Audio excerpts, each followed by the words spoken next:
ከረሱል ሰለላሁ ዐለይሂ ወሰለም በኋላ ነቢይ ነኝ ብሎ የተነሳው ሰው ማን ነበር? ቁርአን ወርዶልኛል ብሎ ለሕዝቡ ያነበንብ የነበረው ድርሰትስ ምን ነበር? ነቢይነትን ለሁለት እንጋራው ብሎ ረሱልን ሰለላሁ ዐለይሂ ወሰለም ሲጠይቃቸው የእሳቸው ምላሽ ምን ነበር? ረሱል ሰለላሁ ዐለይሂ ወሰለም ወደ ሙሰይለማ የላኩት መልእክተኛ ከሙሰይለማ ዘንድ የፈጸመው ጀብድስ ምን ይመስላል? ይህ ሰው በርካታውን የአረብ ነገዶች አስከትሎ በኢስላሙ ዓለም ትልቅ ፈተና ከሆነ በኋላ እንዴት ሊወገድ ቻለ? ይህን መሰናዶ ለማዘጋጀት ውድ ጊዜና ጉልበት ፈሶበታል። መሰል መሰናዶዎችን ለመስራት ይረዳን ዘንድ የእናንተ ላይክ ማድረግ ትልቅ አስተዋጽኦ አለው። በመሆኑም ቪዲዮውን ስትጀምሩ ላይክ በማድረግ እንድትጀምሩ በክብር እጠይቃለሁ።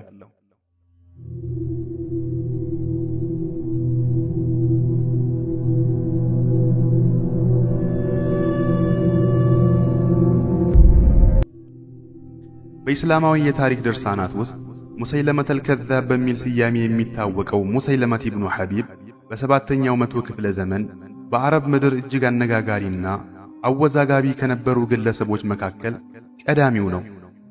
ሙሰይለማ እንደ አውሮፓውያን አቆጣጠር በ582 አካባቢ በነጅድ እምብርት ውስጥ በየማማ አካባቢ በስፋትና በኃያልነቱ ከሚታወቀው በኒ ሐኒፋ ከተሰኘው ጎሳ ተወለደ። ይህ ጎሳ እንደተለመደው የአረብ ጎሳዎች ተራ የዘላን ስብስብ ሳይሆን ከእስልምና መምጣት በፊት በአረብ ምድር ውስጥ የራሱ ፖለቲካዊና ማህበራዊ መዋቅር ያለው በሌሎች ጎሳዎች ዘንድም የሚከበርና ተሰሚነት የነበረው ኃያል ጎሳ ነበር። ሙሰይሊማ ከልጅነቱ ጀምሮ ጥብቅ የሆነ የጎሳ ሥርዓትና ግልጽ የሆነ ማህበራዊ እርከን ባለበት አካባቢ ነው ያደገው። እያንዳንዱ ግለሰብ በጎሳው ውስጥ ያለው ድርሻና ቦታ በግልጽ በሚታወቅበት ማህበራዊ መስተጋብር ውስጥ መኖሩ ለክብርና ለስልጣን ያለውን ጉጉት ገና በለጋነቱ እንዲቀረጽ አድርጎታል። ይህ የቀደመ ስብዕናውም በኋላ ላይ ነቢይ ነኝ ብሎ ለተነሳበት ድፍረትና ዓላማውም እንደ መነሻ ምክንያት ሊጠቀስ ይችላል። የታሪክ መዛግብት እንደሚሉት ከሆነ ሙሰይሊማ ዓመል ውፉድ አልያም የልዑካን ዓመት ተብሎ በሚታወቀውና የተለያዩ የአረብ ጎሳዎች ወደ መዲና እየመጡ ለረሱል ሰለላሁ ዐለይሂ ወሰለም የእምነት እጃቸውን በሚሰጡበትና ታማኝነታቸውን በሚገልጹበት ወቅት መዲና ተገኝቶ ነበር። በዚህ ወቅት ሙሰይሊማ ከኢስላማዊ ጥሪ ጋር የመገናኘት አጋጣሚ ቢኖረውም ጥሪውን በልቡ ሙሉ በሙሉ ከመቀበል ይልቅ ፖለቲካዊና መንፈሳዊ ምኞቱን ሰንቆ መዲና ላይ ብዙም ሳይቀመጥ ወደ ጎሳው ተመለሰ። ወደ መዲና ያደረገው ይህ ጉዞ ለሙሰይለማ በሕይወቱ ውስጥ ትልቅ የለውጥ ምዕራፍ ነበር። ምክንያቱም የአንዳንድ ጎሳዎችን የነጻነት ፍላጎትና በራሳቸው የመመካት ስሜት እንደ ምቹ አጋጣሚ በመጠቀም ገና ምስረታ ላይ የነበረውን የእስልምና መንግሥት ለመገዳደር የነቢይነት ጥያቄውን ለማንሳት መንገድ የጠረገለት እዚህ ላይ ነው። ሙሰይሊማ ወደ ትውልድ ቀዬው የማማ እንደተመለሰም በጎሳው ውስጥ እንደ መሪ ጎልቶ መታየት ጀመረ። ሰዎችን ለመሳብና ንግግሩን ለማድመቅም በወቅቱ በአረብ ምድር የተለመደ የነበረውን ቤት ለሚመታና ዜማ ያለው የስነ ቃል ዛዬ አልያም ሰጃዕ መጠቀም ጀመረ። ሙሰይሊማ ወህይ እንደሚወርድለት ማህበረሰቡን ለማሳመን የተለያዩ የሰጃዕ አይነቶችን የተጠቀመ ሲሆን የወረደልኝ ቁርአን ነው ብሎ ካወጃቸው አንቀጾች መካከልም የሚከተሉት ይገኙበታል። ወለይሉ ዳሚስ ወዚእቡ ልሃሚስ ማ ቀጥዐት አሰዱን ሚን ረጥብን ወላ ያቢስ لقد أنعم الله على الحبلى أخرج منها نسمة تسعى من بين صفاق وحشا مالتن بجألما وليليت دمسون أطفتو بمين كساكسو تكولا أمل الله أنبسا أرتبم يهون درك نجرن على القرطم الله بأرجزنا لاي ولتان والا كما حسن شفاننا كهود إقامك كلمة متنكساكسن نفسا وطا በሌላው አጭበርባሪ አንቀጹም እንዲህ ይላል።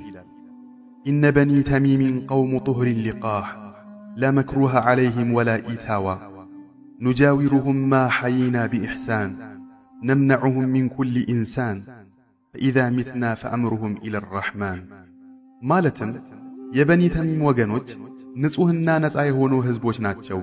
በእነርሱ ላይ የሚጫን መከራ ወይም ግብር የለም። በሕይወት እስካለን ድረስ በመልካም ጉርብትና እናኖራቸዋለን። ከማንኛውም ሰው ጥቃትም እንከላከልላቸዋለን። እኛ ስንሞት ግን ጉዳያቸው ወደ አላህ የሚመለስ ይሆናል።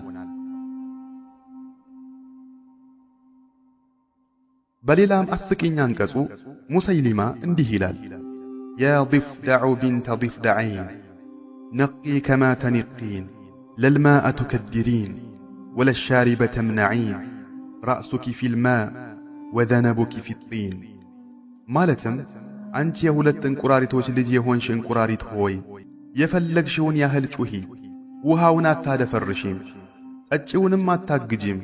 ራስሽ በውሃ ውስጥ ነው፣ ጅረትሽ ደግሞ በጭቃ ውስጥ ነው። በሌላ አንቀጹ እንዲህ ይላል፣ አልፊል ወማ አድራከ መልፊል ለሁ ዘሉሙን ጠዊል ማለትም በዝሆን እምላለሁ፣ ዝሆን ምን እንደሆነ ምን አሳወቀ፣ ለእርሱ ረዥም ስንጥቅ አልያም ግንድ መሰል አፍንጫ አለው። ከቁርአን ጋር ለማመሳሰል በሚሞክረው አንቀጽም እንዲህ ይላል፣ ወልሙበዚራቲ ዘርዓ ወልሓሲዳቲ ሐስዳ ወዛሪያቲ ቀምሓ ወጣሒናቲ ጢሕና ወልኻቢዛቲ ኸብዛ ወሳሪዳቲ ሰርዳ ወላቂማቲ ለቅማ ኢሃለተን ወሰምና لقد فضلتم على أهل الوبر وما سبقكم أهل المدر رفيقكم فامنعوا والمعتز فآووا والناعي فواسوا مالتم زرن بميزروت أزمران بمياجدوت سندين بميبتنوت እህልም በሚፈጩት ዳቦን በሚጋግሩት ፍርፍርን በሚፈረፍሩትና ቅቤና ዘይት ጨምረው ጉርሻን በሚያጎርሱት እምላለሁ። እናንተ ከዘላን ሕዝቦች ተመርጣችኋል፣ በከተማ ከሚኖሩትም ማንም አልቀደማችሁም። ስለዚህ አብሮአችሁ ያለውን ተከላከሉለት፣ ለተቸገረ መጠጊያ ሆኑ፣ ለሐዘንተኛም አጽናኑት። ይህ የአነጋገር ስልት ተራ የቃላት ድርድር ሳይሆን በንግግር ጥበብ በሚመራው ማህበረሰብ ውስጥ ሰዎችን ለማሳመንና ተከታዮችን ለማፍራት የሚረዳ ትልቅ መሳሪያ ነበር። የሙሰይለማ የሕይወት የመጀመሪያ ክፍል እንደሚያሳየን ግለሰቡ በኃይል የጎሳ ሥርዓትና በተደማጭነት ውስጥ ያደገ እንደነበረ ነው። የሙሰይሊማ የጎሳ ዳራ የየማማ መልክዓ ምድራዊ አቀማመጥና በወቅቱ የነበረው ፖለቲካዊ ሁኔታ ሙሰይሊማን ታሪክ እንደሚያውቀው አይነት ብልህ የጎሳ መሪ፣ ተጽዕኖ ፈጣሪ፣ ንግግር አዋቂና የማያርፍ የሥልጣን ጥመኛ እንዲሆን አድርጎታል። ይህም ረሱል ሰለላሁ ዐለይሂ ወሰለም ከዚህ ዓለም በሞት ከተለዩ በኋላ ከኢስላማዊ መንግሥት ጋር ለሚያደርገው ታላቅ ፍልሚያ መሠረት የጣለለት ክስተት ነበር። ሙሰይሊማ በጎሳው ዘንድ ያለውን ስም ካጠናከረና እንደ ተጽዕኖ ፈጣሪ መሪነቱ ተቀባይነትን ካገኘ በኋላ በፖለቲካዊና ሃይማኖታዊ ሕይወቱ ውስጥ አዲስና አደገኛ ምዕራፍ ከፈተ። ይህም ነቢይ ነኝ የሚለው የሐሰት ድንፋታው ነበር። የታሪክ ድርሳናት እንደሚጠቁሙት ሙሰይሊማ በተራው የጎሳ መሪነት ሥልጣን ብቻ አልረካም። ይልቁንም በሰዎች ዘንድ ሰፊ ተቀባይነትንና ሕጋዊነትን የሚያጎናጽፈውን መንፈሳዊ ካባ ለመደረብ ተመኘ። በዚህም አላህ ለሰማያዊ መልእክት መርጦኛል፣ ልክ እንደ ሙሐመድ እኔም ነቢይ ነኝ የሚል የክህደት ቃል መናገር ጀመረ። የሙሰይሊማን የሐሰት ነቢይነት ልዩ የሚያደርገው የመረጠው የአቀራረብ ስልት ነው። ይኸውም ሰጃዕ አልያም ቤት የሚመታና ዜማዊ ንግግር ነበር። ንግግሮቹ ልክ እንደ ሰማያዊ ዋህይ እንዲመስሉለት ሆን ብሎ ቃላትን እየመረጠ ይደረድር ነበር። ይህንን የሚያደረገው ከእስልምና በፊት በአረብ ምድር ለንግግር ጥበብ የሚሰጠውን ትልቅ ክብርና ቦታ መሠረት በማድረግ ነበር። ይህ ስልት በዘፈቀድ የመጣ ሳይሆን ገና በወጣትነቱ ካዳበረው የማሳመንና የመናገር ክህሎት በመነሳት አድማጮቹን ለመማረክና መለኮታዊ መልእክት ያለው ለማስመሰል የተጠቀመበት ጥብቅ ስልት ነበር። በዚህ ወቅት የሙሰይሊማ መልእክቶች ወደ ተለያዩ አቅጣጫዎች መሰራጨት ጀመሩ። ሌላው ቀርቶ ለረሱል ሰለላሁ ዐለይሂ ወሰለም በመልእክተኝነት ተግባር ላይ ሽርክና ይኑረን ወይም ስልጣኑን እንጋራ የሚል ድፍረት የተሞላበት ደብዳቤ እስከ መላክ ደርሷል። ረሱልም ሰለላሁ ዐለይሂ ወሰለም ይህንን የሐሰት ጥያቄ በጽኑ ውድቅ በማድረግ ምላሽ ሰጡት። ምድር የአላህ መሆኗን እርሱም ለሚሻው ባሪያው እንደሚያወርሳትና መልእክተኝነትም በረሱል ሰለላሁ ዐለይሂ ወሰለም መደምደሙን ገለጹለት። ይህ ታሪካዊ ምላሽ ገና በለጋነቱ የነበረው ኢስላማዊ ማህበረሰብ እንዲህ ያሉ የሐሰት የነቢይነት ጥያቄዎችን እንዴት በጽናት እንደሚመክትና በእውነትና በሐሰት መካከል ያለውን መስመር እንዴት እንደሚለይ ያሳየበት ወቅት ነበር።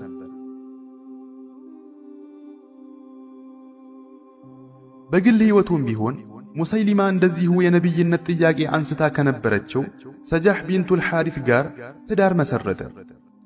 ይህ ጋብቻም ሆነ ከሌሎች የጎሳ መሪዎች ጋር የፈጠራቸው ጥምረቶች ግላዊ ፍላጎት ብቻ ሳይሆኑ በመዲና እየገነነ የመጣውን የኢስላማዊ መንግሥት ኃይል ለመመከትና ተጽዕኖውን ለመቀነስ የተጠቀመባቸው ፖለቲካዊ ስልቶች ነበሩ። ሙሰይሊማ በእነዚህ ስልቶች አማካይነት ማኅበራዊና ሃይማኖታዊ መሠረቱን ለማስፋትና ለሚያራምደው የሐሰት አስተሳሰብ ተጨማሪ ሕጋዊነትን ለማግኘት በጣም ጥሯል። በዚህ የሙሰይሊማ የሕይወት ምዕራፍ ውስጥ የምንመለከተው የፖለቲካ የሃይማኖትና የንግግር ጥበብ ውስብስብ ውህደትን ነው። ሙሰይሊማ የጎሳ ተጽዕኖውን የመናገር ችሎታውንና የጥቅም ጥምረቶቹን በመጠቀም አዲሱን የእስላም መንግሥት የሚገዳደር ታላቅ ንቅናቄ ፈጥሯል። ሙሰይሊመቱል ከዛብ የነቢይነት የሐሰት ጥያቄ ካነሳ በኋላ ረሱል ሰለላሁ ዐለይሂ ወሰለም ደብዳቤ አንግቦ እንዲሄድ አንድን ሰሓባ ወደ ሙሰይሊመቱል ከዛብ ልከውት ነበር። ሰሓባውን ሐቢብ ኢብኑ ዘይድን ወደ ሙሰይሊማ ላኩት። ሐቢብ ሙሰይሊማ ዘንድ በደረሰ ጊዜ ግን ሙሰይሊማ በመልእክተኞች ዘንድ የተለመደውን ዲፕሎማሲያዊ ክብር በመጣስ ሐቢብን በሰንሰለት አሰረው። ከዚያም ሙሰይሊማን አምነው በተቀበሉት ከሃዲያን ፊት ሐቢብን አቆመውና ሙሐመድ የአላህ መልእክተኛ መሆናቸውን ትመሰክራለህን ሲል ጠየቀው። ሐቢብም አዎን አለው። ቀጥሎም ሙሰይሊማ እኔም የአላህ መልእክተኛ መሆኔን ትመሰክራለህን ሲል ጠየቀው። ሐቢብም እየተሳለቀበትና እያፌዘበት የምትለውን ለመስማት ጆሮዬ ላይ ድንቁርና አለ አለው። በዚህ ጊዜ ሙሰይሊማ በንዴት ተሞልቶ ወታደሩን ከሰውነቱ ላይ አንዱን አካል ቁረጠው ሲል አዘዘ። ገዳዩም ያለምንም ርኅራሄና በጭካኔ ሰይፉን በማሳረፍ ከሐቢብ አካል ላይ አንዱን ክፍል ቆርጦ ፊቱ ላይ ጣለው። ሙሰይሊማም ጥያቄውን በድጋሚ አቀረበለት። ሙሐመድ የአላህ መልእክተኛ መሆናቸውን ትመሰክራለህን? ሐቢብም አዎን አለው። ሙሰይሊማም እኔስ የአላህ መልእክተኛ መሆኔን ትመሰክራለህን ሲለው ሐቢብ አሁንም ጆሮዬ የምትለውን ከመስማት ዶንቆሮ ነው በማለት መለሰለት።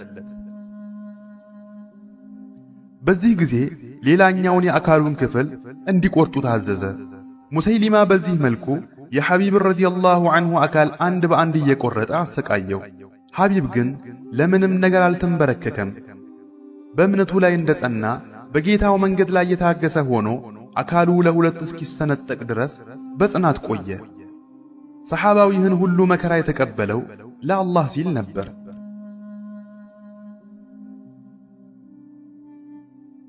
ጨካኙ ገዳይም አካሉን ቆራርጦ እስኪያበቃና ነፍሱ ወደ ፈጣሪዋ እስክትመለስ ድረስ ሐቢብ ለአንዲትም አፍታ ልቦናው ሳይናወጥ በእምነቱ ላይ ጸንቶ አለፈ።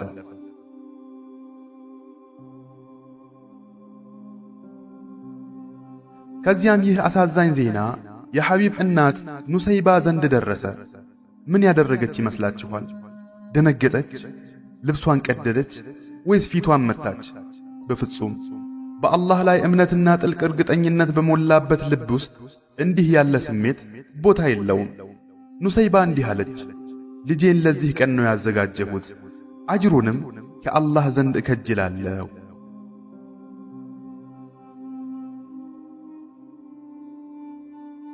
ታሪክ እንደሚመሰክረው ሙሰይሊመቱል ከዛብ ተራ የሐሰት ነቢይ ብቻ ሳይሆን ሰዎችን ለማሳመንና ተከታዮችን ለማፍራት ማንኛውንም ስልት የሚጠቀም ብልህና ስልጣን የጠማው የጎሳ መሪ ነበር። ይህ የሙሰይሊማ ታሪክ ክፍል ጉዳዩ ከመደበኛው የነብይነት ጥያቄ ባለፈ በወቅቱ የነበረውን የአረብ ምድር ማህበራዊና ፖለቲካዊ ሁኔታ ተጠቅሞ የተቀነባበረ ስልታዊ ጥንሰሳ እንደነበር ያሳየናል። ይህም ሁኔታው ከሙስሊሞች ጋር ወደሚያደርገው ወሳኝና የመጨረሻ ፍልሚያ እንዲያመራ ምክንያት ሆኖታል። በ11ኛው ዓመተ ሂጅራ የረሱልን ሰለላሁ ዐለይሂ ወሰለም ከዚህ ዓለም በሞት መለየት ተከትሎ የአረብ ምድር በፖለቲካዊና በሃይማኖታዊ ጥምረት የተሞላ ፈታኝ ምዕራፍ ውስጥ ገባ። አንዳንድ ጎሳዎች በአቡበክር ስዲቅ ረዲየላሁ ዐንሁ ለሚመራው አዲስ የኸሊፋነት አስተዳደር መገዛትንና ታማኝነትን መጠራጠር ጀመሩ። በዚህ ወሳኝ ወቅት ነበር የሙሰይሊመቱል ከዛብ ማንነት በጉልህ ጎልቶ የወጣው። ይህንም ምስቅልቅል ሁኔታ ስልጣኑን ለማጠናከርና በጎሳዎች መካከል ያለውን ተጽዕኖ ለማስፋት እንደ ወርቃማ አጋጣሚ ተጠቀመበት። ሙሰይሊማ የአንዳንድ ጎሳዎችን የነጻነት ፍላጎትና የበኒ ሐኒፋን ዝና እንደ መከታ በመጠቀም ገና ለቁም ለበቃው የኢስላም መንግሥት ትልቅ ስጋት ሆኖ ተቃዋሚ ኃይል አደራጀ። የታሪክ ድርሳናት እንደሚዘግቡት ሙሰይሊማ በየማማ አካባቢ እጅግ ግዙፍ የሆነ የጎሳዎች ጥምረት ማሰለፍ ችሎ ነበር። ሙሰይሊመቱል ከዛብ ራሱን ነቢይ አድርጎ በመሾም ለኸሊፋው አቡበክርና ለኢስላማዊው መንግሥት ያለውን ጥላቻ በይፋ ገለጠ። ሰዎችም ለሱ እንዲገዙና ታማኝ እንዲሆኑ ጥሪ ያቀረበ። ይህ ወቅት ለሙስሊሙ ማህበረሰብ እጅግ ስስና አደገኛ ነበር። ምክንያቱም የረሱል ሰለላሁ ዐለይሂ ወሰለም ህልፈት የፈጠረው ሐዘን ሳይሽር በተለያዩ አቅጣጫዎች የሚነሱ የክህደት አመጾችና እንደ ሙሰይሊማ ያሉ የሐሰት ነብይነት ጥያቄዎች መንግስቱን ከውስጥ እየሸረሸሩት ነበር። ይህ ሁሉ ውጥረትና ፍጥጫ በታሪክ ውስጥ እጅግ አስከፊና ደም አፋሳሽ ከሆኑት መካከል አንዱ ወደ ሆነው የየማማ ጦርነት አመራ። በወታደራዊ ጥበቡ ወደር በማይገኝለት በኻሊድ ኢብኑል ወሊድ የሚመራው የሙስሊሞች ጦር በሙሰይሊማ የሚመራውንና በበኒ ሐኒፋ ጎሳዎች የታጀበውን ኃይል ፊት ለፊት ተጋጠመው። ሙሰይሊማ የጎሳ መሪነት ልምዱንና የማሳመን ክህሎቱን በመጠቀም ወታደሮቹ እስከ መጨረሻው እንዲዋጉ ለማነሳሳት ቢሞክርም በኻሊድ ኢብኑል ወሊድ ጥብቅ ወታደራዊ ስልትና በሙስሊሙ ጦር ጽናት ፊት ሊቆም አልቻለም። በጦርነቱ ማብቂያ ላይ ሙሰይሊማ በጦር ሜዳው ላይ ጀግንነት ለማሳየት ቢሞክርም በመጨረሻም በዋህሽይ ረዲየላሁ ዐንሁ በተሰነዘረች ገዳይ ጦር ተመቶ ወደቀ። የሙሰይሊማ መገደል የንቅናቄው ሙሉ በሙሉ የመፈራረስ ምክንያት ሆነ። በኒ ሐኒፋዎችም ተሸነፉ። ሙስሊሞችም የማማን ሙሉ በሙሉ በቁጥጥራቸው ሥር አዋሉ። የዚህ ሐሰተኛ መሪ መገደል ከረሱል ሰለላሁ ዐለይሂ ወሰለም ህልፈት በኋላ ለኢስላማዊው መንግሥት መረጋጋትና መጠናከር ትልቁን ድርሻ አበርክቷል። በአጠቃላይ የሙሰይሊመቱል ከዛብ መጨረሻ የግል ምኞት ከታሪካዊ ክስተቶች ጋር ተጋጭቶ የደረሰበት ውድቀት ነው። ሙሰይሊማ የጎሳ ኃይልን፣ የንግግር ጥበብንና መንፈሳዊ ድንፋታን አቀናጅቶ ቢነሳም በኻሊድ ኢብኑል ወሊድ በሚመራው በተደራጀው የኢስላም ጦር ፊት ደቋል። ሙሰይሊማ ምንም እንኳ ትናንትና በበርካታ የጎሳው አባላት ተከብሮና ተፈርቶ የኖረ ቢሆንም ዛሬ ላይ ግን ስሙ በታሪክ ድርሳናት ውስጥ የሚጠቀሰውም ለስልጣን ሲል ነቢይ ነኝ ብሎ የዋሸና የጥፋት መንገድን የመራ ሰው ተምሳሌት ሆኖ ነው። በየማማ ምድር ያደገው ያጎሰኛው ወጣት ነቢይ ነኝ ወዳለ መሪነት ከዚያም ሙስሊሞችን ወደሚገዳደር የጦር አበጋዝነት ተሸጋግሮ በመጨረሻም በታሪክ ውስጥ ለሐሰተኛ ነቢይነትና ለጥፋት እንደ ማስተማሪያ ምልክት ሆኖ የሕይወቱ ጉዞ አበቃ። ታሪኩ ለእውነት መቆምን